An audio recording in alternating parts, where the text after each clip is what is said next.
Welcome to the Lord of the Rings Lorecast, the show that explores the background of Tolkien's amazing world from the very beginning.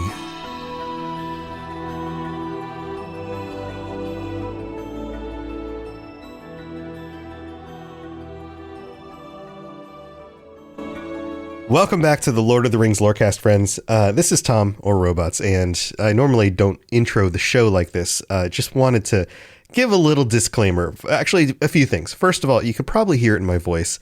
I've got a head cold. This thing is like hitting me like, I don't know, a truck. Is that the analogy everybody uses?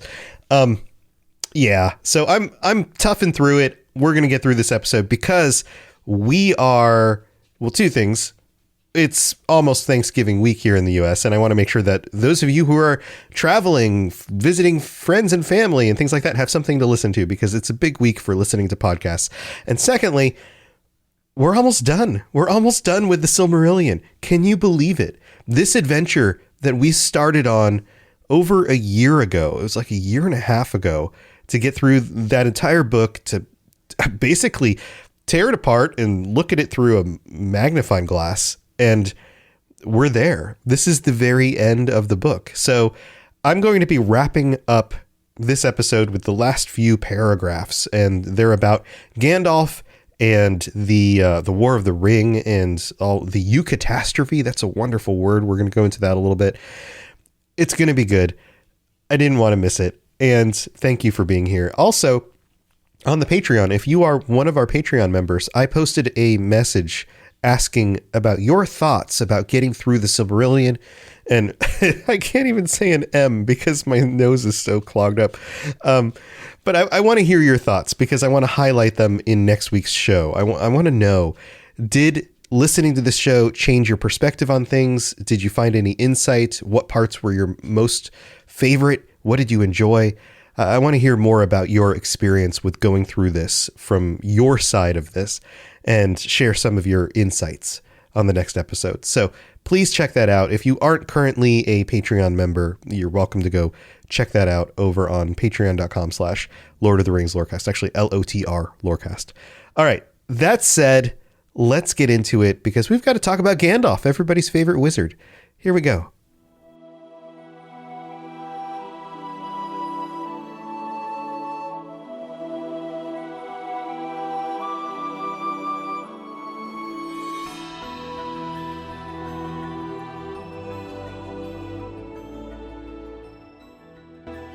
All right, so the very next paragraph, and there aren't too many paragraphs left. We're going to get through each of these in turn and take them apart like we normally do.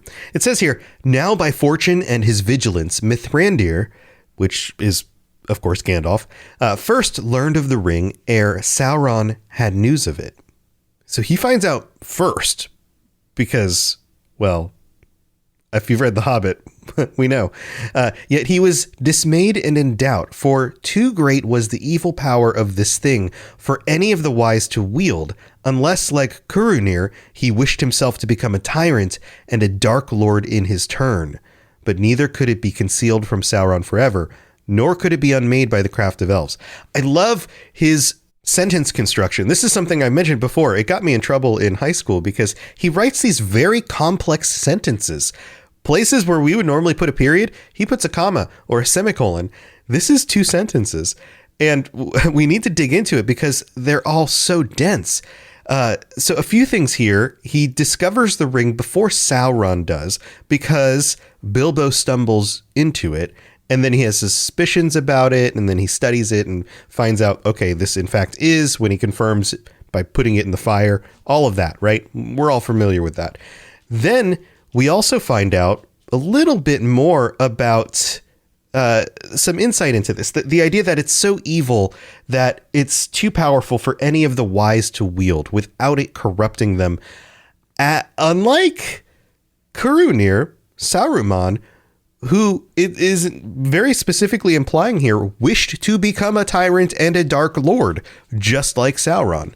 That was his intention. He knew very clearly not only that the ring would give him power, but that he would, in a in a phrase that we use a lot in the Elder Scrolls Lorecast, he would mantle the position of Dark Lord. He would become the Dark Lord instead of Sauron by doing that. And that's some clarity on that we don't always get, which I appreciate. We also get a little bit of insight here about how, of course, the ring can't be unmade by the crafting of elves. And that word specifically, unmade, not destroyed, but unmade, I think is the idea. The idea there is it's about crafting. It's about taking it apart. It's about undoing the power within it. It's not just about breaking it or something like that. The words are very specific. Then it says that, therefore, with the help of the Dunedain of the north, Mithrandir set a watch upon the land of Perianeth and bided his time. Perianeth means the land of the hobbits. Basically, it's the Shire. And of course, Sauron it says he has many ears. He has people spying for him. He finds out that the ring has been found. He sends the Nazgul to go take it. And then this line, the war was kindled, and in battle with Sauron, the third age ended even as it had begun. A battle ended the second age, which began the third age, and again ended the third age. But those who saw the things that were done in that time, deeds of valor and wonder, have elsewhere told the tale of the War of the Ring, and how it ended both in victory unlooked for and in sorrow long foreseen. This is a nod to the Lord of the Rings, and the idea that both J.R.R. Tolkien and Christopher Tolkien understand that you've probably read it, and if you haven't, well, there's a whole other book that you should be checking out. Here let it be said that in those days the heir of Isildur arose in the north. And this is the part where they recap the events of the Lord of the Rings. And he took the shards of the sword of Elendil, and in Imladris they were reforged. And he went then to war, a great captain of men. Notice that the beginning of this part of the story is about Aragorn, and specifically the reforging of the sword. This is a focus on the kingdoms of men, the people of power, the kind of things that you get in a history book, because it's not about the hobbits to the people who wrote these stories so much as it is about the continuation of the history. And of course, the hobbits come into this, but the thing that the reader would be most familiar with at this point would be the heirs of Isildur, and what happened to the ring, and what happened to the sword that was broken. They're wrapping up that story here. That's the point of this passage. And the idea that Aragorn, a descendant of this line of kings that was shamed because of the inability to get rid of the ring and being basically taken down by the enemy, finally has not only the right time, but the bravery, the courage to reemerge and claim that he is the rightful heir. And Aragorn had kind of a combination of all the right qualities to be that person. As we'll get into this as we get into the Lord of the Rings a bit more, but this idea that he was not only a captain of men, but he was also a healer. He was also somebody who, in his bloodline, reflected the qualities of the greater individuals that he came from generations and generations ago. He is the fulcrum point of the story, at least in the context of the way it's been framed so far, if you can think of it that way. And I'm sure there are ways that you could argue against that, but we're just going to go with that for here, especially with my cold-addled brain right now. It goes into more detail about Aragorn. He was Aragorn, son of Arathorn, the 39th heir in the right line from Isildur, and yet more like to Elendil than any before him. Battle there was in Rohan, and Curunir the traitor was thrown down, and Isengard broken. The events of the Two Towers, right? And before the city of Gondor, a great field was fought, and the Lord of Morgul, captain of Sauron, there passed into darkness, the destruction of the Lich King, right? And the heir of Isildur led the host of the west to the black gates of Mordor. Now, you might notice something in this section. They skip right over the battle at Minas Tirith. That part is left out. Now, my guess here would be that the driving focus being Aragorn and the combining of these armies, people coming together to fight against Sauron, it's more active. The idea that they were on the defensive in Minas Tirith doesn't fit the narrative the same way. It doesn't feel like they were taking it to the enemy if you have to talk about that part of the story. It doesn't fit the theme, if that makes sense. One of the other themes, though, is about Gandalf and his predictions, and I guess Elrond as well, their predictions about the future, and Gandalf looking for help from places where it's unexpected, from the weak when the wise falter, all of that. And the next section plays into that theme. It says, in that last battle where Mithrandir and the sons of Elrond and the king of Rohan and the lords of Gondor and the heir of Isildur with the Dunedain of the north, listing out of all these peoples that have come together, again, mirroring the Battle of the Last Alliance at the end of the previous age. There at the last, they looked upon death and defeat. They took it to the enemy, but there was just too much there. And all of their valor was in vain, for Sauron was too strong. Even without the ring at this point, he's too powerful. Yet in that hour was put to the proof that which Mithrandir had spoken, and help came from the hands of the weak when the wise faltered. For as many songs have since sung, and I love that passage because it makes the point that, like, oh, this story goes on, people continue to live, and they sing of this day. It was the Perianath, the little people, dwellers in hillsides and meadows, that brought them deliverance. And then finally, we get the story about Frodo. For Frodo the halfling, it is said, at the bidding of Mithrandir, took on himself the burden, and alone with his servant, no mention of Sam's name, just his servant, as, say, the powerful would typically do, he passed through peril and darkness and came at last in Sauron's despite, even to Mount Doom. And there into the fire, where it was wrought, he cast the great ring of power. And so at last it was unmade, and its evil consumed. Notice some other omissions here. There's no Gollum. There's no the concept that he failed. He gets to the precipice and then claims the ring for himself and turns back. And if it hadn't been for Gollum there fighting over the ring and the evil itself destroying itself, they would have lost. But instead, just like skipping over the story about Minas Tirith, the impetus is on the actors succeeding in their goals. Aragorn returns as king. He summons all of these people to amass an army and fight against Sauron, to stand against the darkness.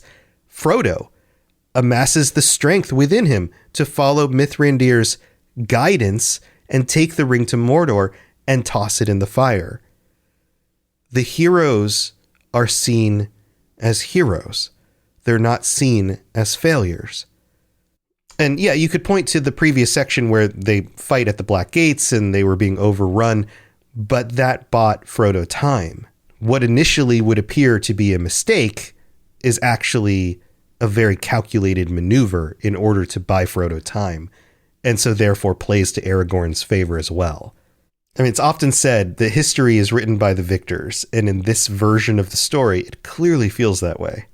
Now, I mentioned the word eucatastrophe in the intro. Eucatastrophe is a very interesting word because it's something that Tolkien himself coined as a phrase. Eu meaning good, and catastrophe traditionally meaning like the unraveling of the conclusion of like a dramatic plot. Catastrophes usually are seen as bad things. All the stuff comes together and the hero or the, I guess, protagonist of the story, things fall apart at the end for them, right? That's a drama.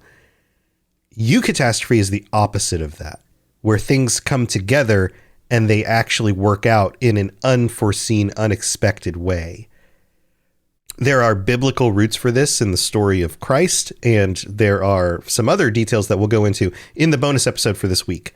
And speaking of our Patreon, we've got to go thank our patrons, so let's take a mid-break, and then we're going to wrap up the story with the last few paragraphs of the Silmarillion. Don't go anywhere.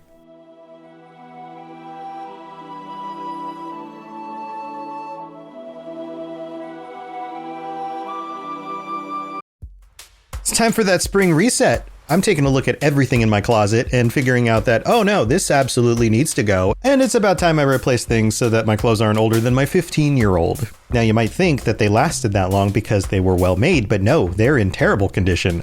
Unlike the new jeans I just got from Quince. Jeans have always been my personal go-to because you can kind of wear them for lots of different things, but maybe they're not your thing. Maybe you're looking for, 100% European linen with insanely soft flow knit activewear fabric. It's definitely getting warmer, and their flow knit activewear is moisture wicking, anti-odor, and soft enough that you'll actually want to wear it every day.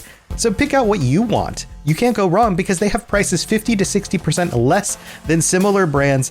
And like I said before, they are high quality. I continue to wear their clothes all the time, and I know that these new jeans are going to last me a lot better than the other things in my wardrobe. And on top of it, they look great. They're so comfortable, and I spent just as much on the jeans that I am now cleaning out of my wardrobe. So if you're looking for something better, just all around better, go check out Quince. So go do it right now. Refresh your wardrobe with Quince. Go to quince.com/ringslore for free shipping and 365-day returns. Now available in Canada too. Go to quince.com/ringslore for free shipping and 365-day returns.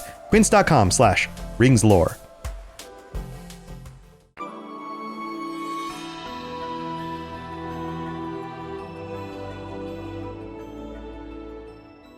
So first of all, thank you again to all of you for your support, for helping me get through this entire gigantic story, this big book, and all of the stuff. Secondly, I really hope that my voice is not too annoying on this episode. I really wanted to make sure to get this episode out for all of you.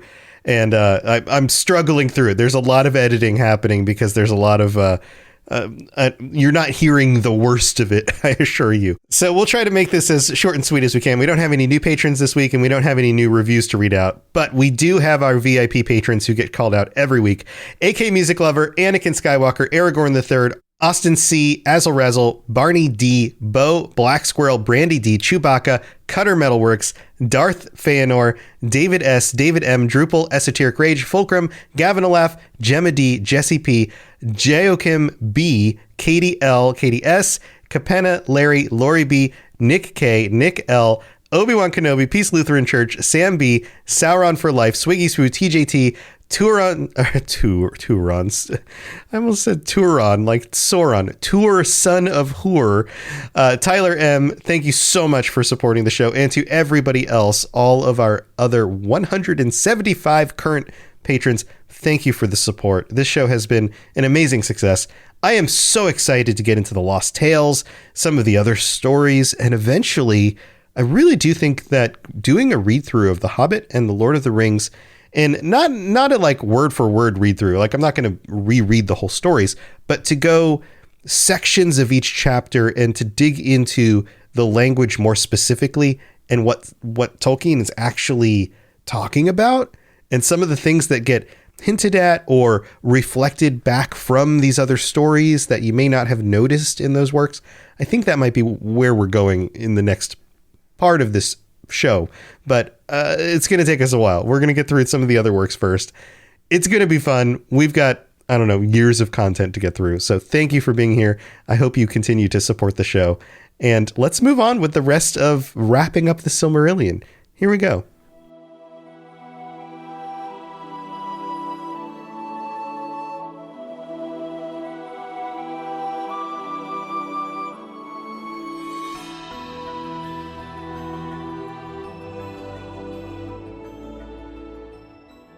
So So as we all know, Frodo's able to get the ring in the fire with the help, I'm putting help in quotes here, of Gollum, and with the help of Sam, of course, but, the help of Gollum. And we're told that, well, Sauron fails. He was utterly vanquished and passed away like a shadow of malice. very non-specific, passes away like a shadow of malice. And the towers of Barad-dûr crumbled in ruin, and at the rumor of their fall, many lands trembled. Thus, peace came again. That's interesting to me, the way that this is phrased. At the rumor of their fall, many lands trembled.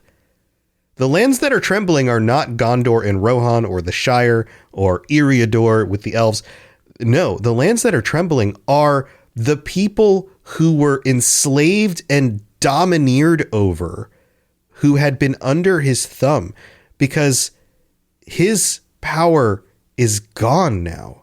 They've made enemies with the free people, and they're afraid of what's going to happen next to them. I think that's the implication of this. Thus peace came again, and new spring opened on earth. A new spring. That's such a good picture. And the heir of Isildur was crowned king of Gondor and Arnor. The two kingdoms are reignited by this, even though Arnor is basically destroyed at this point. And the might of the Dunedain was lifted up, and their glory renewed. In the courts of Minas Anor, the white tree flowered again. Notice the use of the old name there, Minas Anor. It's no longer the Tower of Watch, because they don't need to watch anymore. Minas Tirith goes back to Minas Anor. Now, how exactly did the tree flower again? Well, we find out. A seedling was found by Mithrandir, by Gandalf, in the snows of Mindoliun, that rose tall and white above the city of Gondor.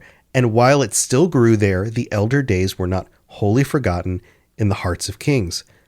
This is interesting to me as well.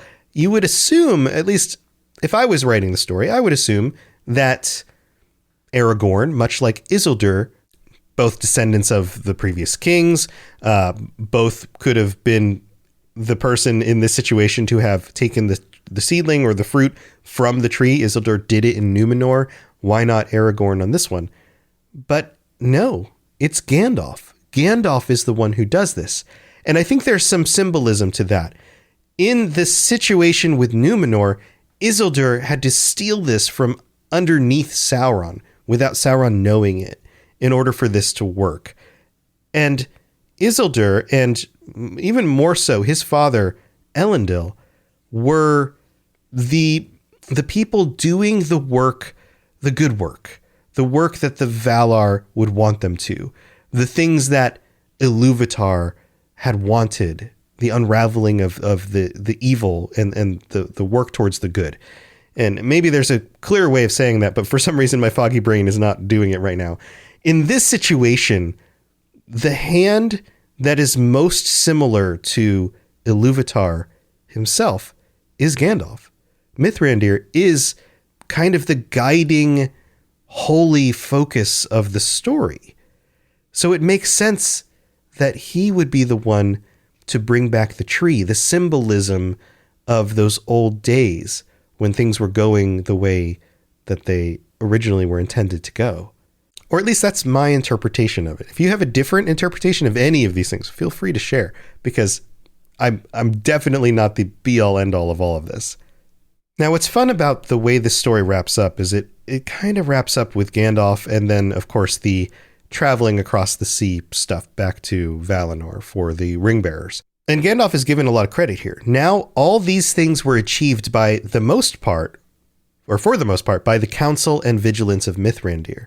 And in the last few days, he was revealed as a lord of great reverence. Now, this may be referring to the fact that they didn't really know he was a Maiar or what his full extent of his power was, but it may have more to do with him dying and returning.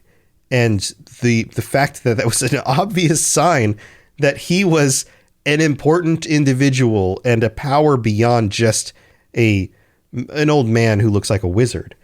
It says, and clad in white, he rode into battle, and not until the time came for him to depart was it known that he had long guarded the red ring of fire. Finally comes out that he is the wielder of the third elven ring given to him by Círdan. And a few sentences later, we get some insight into why this ring particularly was so special. There's a quote when Círdan is given the ring to Gandalf. He says this, Now take this ring, he said, for thy labors and thy cares will be heavy, but in all it will support thee and defend thee from weariness. So it gives him energy to continue working through things. And maybe that's not just physical energy. That might be like mental resilience. For this is the ring of fire, and herewith maybe thou shalt rekindle hearts to the valor of old in a world that grows chill. Let that sink in. The fire to rekindle hearts.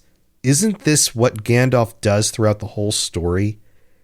He empowers the people around them to be noble and courageous in the ways of the old days. People like Finrod or even Turin. But as for me, my heart is with the sea, and I will dwell by the gray shores, guarding the havens until the last ship sails. Then I shall await thee.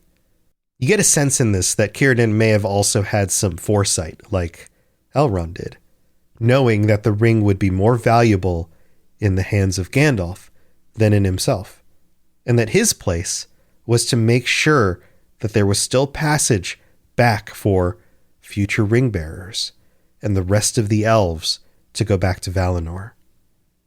The very last paragraph of the Silmarillion reads like this. White was that ship, and long was it a building. Not actually a building, but like having been built. And long it awaited the end of which Círdan had spoken. And when all these things were done, and the heir of Isildur had taken up the lordship of men, and the dominion of the west had passed to him, then it was made plain that the power of the three rings also was ended. And to the firstborn the world grew old and gray. In that time the last of the Noldor set sail from the havens and left Middle-earth forever. And latest of all the keepers of the three rings rode to the sea, and Master Elrond took there the ship that Círdan had made ready. In the twilight of autumn it sailed out of Mithlond, until the seas of the bent world fell away beneath it, and the winds of the round sky troubled it no more. And borne upon the high airs above the mists of the world, it passed into the ancient west, and an end was come for the Eldar of story and of song. What a wonderful ending, because this is the story of the elves from the elves' perspective, and then, of course, the story of other individuals who play into it. This is where men show up and they do the things that they're going to do. Wizards show up and do the things they're going to do. But first and foremost, the Silmarillion, this entire time, has been a story about the elves. And for large portions of it, from the time that the Noldor leave Valinor to this very moment, a longing to return to their home. And finally, with the defeat of Sauron, the heir of Morgoth, basically, they could rest. Their work in Middle-earth was done, and those who stayed true, who, like Galadriel, denied the ring when it was presented, didn't fall into temptation, redeemed themselves for the fall of the elves that happened thousands of years before this, they were finally able to go home. And that's how the story ends. That's how the Silmarillion ends. So thank you for being here on this journey with me. It's kind of a big moment, just like when I launched the show for the first time. And I in that first episode, I talked about how this was kind of a lifelong project, and to be through a major section of that feels good. And I'm so glad that you're here with me on this adventure. And I can't wait to dig into some of the other things that have yet, we still have so much to uncover. So thank you for being here. I hope you have a wonderful rest of your week. If you're celebrating Thanksgiving in the US, I hope you're enjoying that with your friends and family. And I'll see you next time. Thanks for listening to the Lord of the Rings Lorecast. If you'd like to learn more about other fantasy worlds, check out my other podcasts, the Elder Scrolls Lorecast, the Witcher Lorecast, and more at robotsradio.net. If you'd like to reach out, I'd love to hear from you. Send me a note on Twitter at robots_radio, or join our amazing community on the Robots Radio Discord. There are links in the show notes, or just search Robots Radio Discord, or find the link on robotsradio.net. I'll see you next time.